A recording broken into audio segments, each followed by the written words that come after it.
নমস্কার বন্ধুরা, rail group D 2025 পরীক্ষাতে সংবিধান থেকে আসার মতো অত্যন্ত গুরুত্বপূর্ণ প্রশ্ন উত্তরগুলি নিয়ে আলোচনা করব আজকের এই ভিডিওতে। তো সংবিধান থেকে যে প্রশ্নগুলি নিয়ে আমরা আজকে আলোচনা করব সেগুলি কিন্তু রেল গ্রুপ ডি পরীক্ষাতে বারবার ঘুরে ফিরে আসে, তোমাদের জন্য অত্যন্ত গুরুত্বপূর্ণ।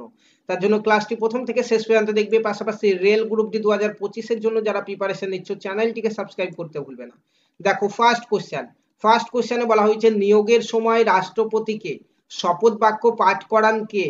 নিয়োগের সময় রাষ্ট্রপতিকে শপথ বাক্য পাঠ করান কে? দেখো চারটি অপশন এখানে রয়েছে, যার মধ্যে তোমার সঠিক অ্যান্সার হচ্ছে ভারতের প্রধান বিচারপতি নিয়োগের সময় রাষ্ট্রপতিকে শপথ বাক্য পাঠ করান। তাহলে অপশন বি হয়ে যাবে এখানে সঠিক অ্যান্সার।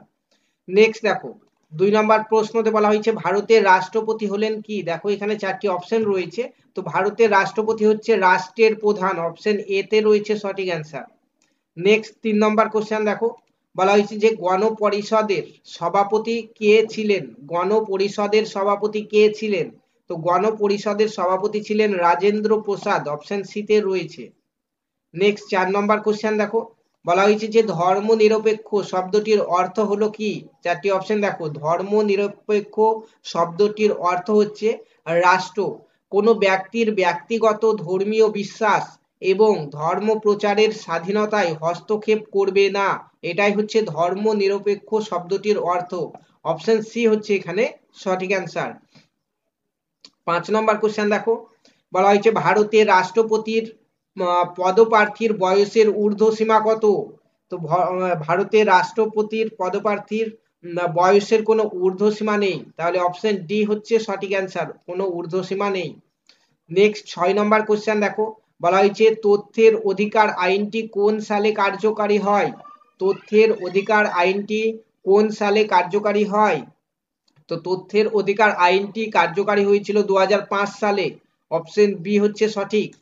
নেক্সট 7 নম্বর কোশ্চেন দেখো, বলা হয়েছে যে সংসদের যুগ্ম অধিবেশন আহ্বান করেন কে? সংসদের যুগ্ম অধিবেশন আহ্বান করেন কে? তো সংসদের যুগ্ম অধিবেশন আহ্বান করেন দেখো এখানে রাষ্ট্রপতি সংসদের যুগ্ম অধিবেশন আহ্বান করেন, ঠিক আছে, অপশন এ হচ্ছে সঠিক অ্যান্সার। নেক্সট 8 নম্বর গুরুত্বপূর্ণ প্রশ্নটি দেখো, বলা হয়েছে কোন সংবিধান সংশোধনীর মাধ্যমে সম্পত্তির অধিকারকে মৌলিক অধিকারের অংশ থেকে বাদ দেওয়া হয়? কোন সংবিধান সংশোধনীর মাধ্যমে সম্পত্তির অধিকারকে মৌলিক অধিকারের অংশ থেকে বাদ দেওয়া হয়? সঠিক অ্যান্সার হচ্ছে তোমার 44তম সংবিধান সংশোধনীর মাধ্যমে, অপশন সি হচ্ছে সঠিক অ্যান্সার। 9 নম্বর কোশ্চেনটি দেখো, 9 নম্বর কোশ্চেনে বলা হয়েছে হাইকোর্টের বিচারক কত বছর বয়সে অবসর নেন? হাইকোর্টের বিচারক কত বছর বয়সে অবসর নেন? সঠিক অ্যান্সারটি হচ্ছে 62 বছর বয়সে অবসর নেন হাইকোর্টের বিচারক, অপশন বি হচ্ছে এখানে সঠিক অ্যান্সার। নেক্সট 10 নম্বর কোশ্চেন দেখো, বলা হয়েছে রাষ্ট্রপতির নির্বাচনকে কেন্দ্র করে কোনো বিরোধ দেখা দিলে তার নিষ্পত্তি কে করে? রাষ্ট্রপতির নির্বাচনকে কেন্দ্র করে কোনো বিরোধ দেখা দিলে তার নিষ্পত্তি কে করে? যার সঠিক অ্যান্সার হয়ে যাবে সুপ্রিম কোর্ট, সুপ্রিম কোর্ট করে থাকে তার নিষ্পত্তি, অপশন এ হয়ে যাবে এখানে সঠিক অ্যান্সার। নেক্সট 11 নম্বর কোশ্চেন দেখো, বলা হয়েছে স্বাধীনতার পর ভারতের সংহিতর ক্ষেত্রে কে গুরুত্বপূর্ণ ভূমিকা পালন করেন? যার সঠিক অ্যান্সার হচ্ছে সর্দার বল্লভভাই প্যাটেল, অপশন এ সর্দার বল্লভভাই প্যাটেল স্বাধীনতার পর ভারতের সংহতির ক্ষেত্রে গুরুত্বপূর্ণ ভূমিকা পালন করেছিলেন, অপশন এ হচ্ছে সঠিক অ্যান্সার। 12 নম্বর কোশ্চেনটি দেখো, বলা হয়েছে পঞ্চায়েত স্তরে কে রাজ্য সরকারের প্রতিনিধিত্ব করে?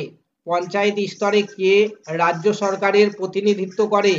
যার সঠিক অ্যান্সার তোমার এখানে হয়ে যাবে দেখো পঞ্চায়েত সমিতি, অপশন ডি হয়ে যাবে তোমার এখানে সঠিক অ্যান্সার। 13 নম্বর কোশ্চেন দেখো, বলা হয়েছে যে ভারতীয় সংবিধানের কত নম্বর ধারায় অস্পষ্টতা দূরীকরণের কথা বলা হয়? যার সঠিক অ্যান্সার হচ্ছে 17 নম্বর ধারাতে অস্পষ্টতা দূরীকরণের কথা বলা হয়, অপশন ডি হচ্ছে সঠিক অ্যান্সার। 14 নম্বর কোশ্চেন দেখো, বলা হয়েছে লোকসভার কোন বৈঠককে ন্যূনতম সদস্যের সংখ্যা মোট সদস্য সংখ্যার ড্যাশ ভাগ হতে হবে?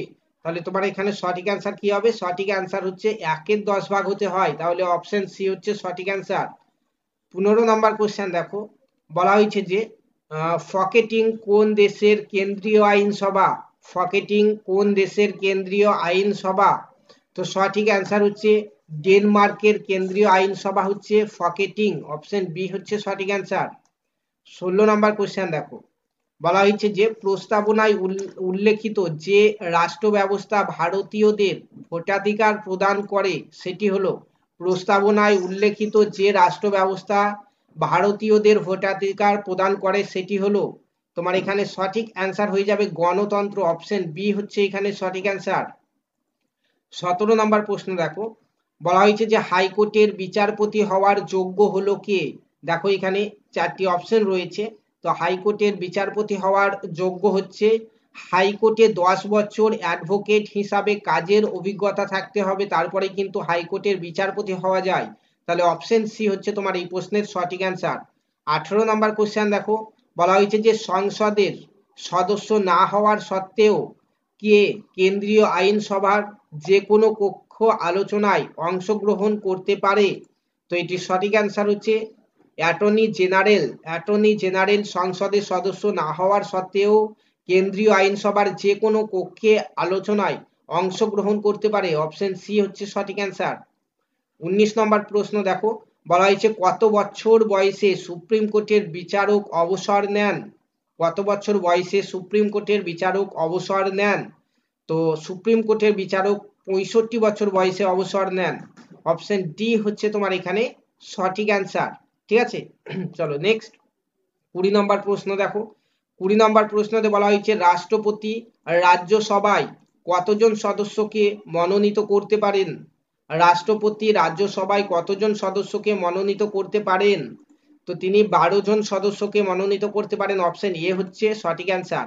বন্ধুরা এই পিডিএফটি একদম বিনামূল্যে ফ্রিতে হোয়াটসঅ্যাপ গ্রুপ থেকে পেয়ে যাবে তোমরা। এই ভিডিও ডেসক্রিপশন বক্সে আমাদের হোয়াটসঅ্যাপ গ্রুপের লিঙ্ক রয়েছে, সেখানে জয়েন করে যাও।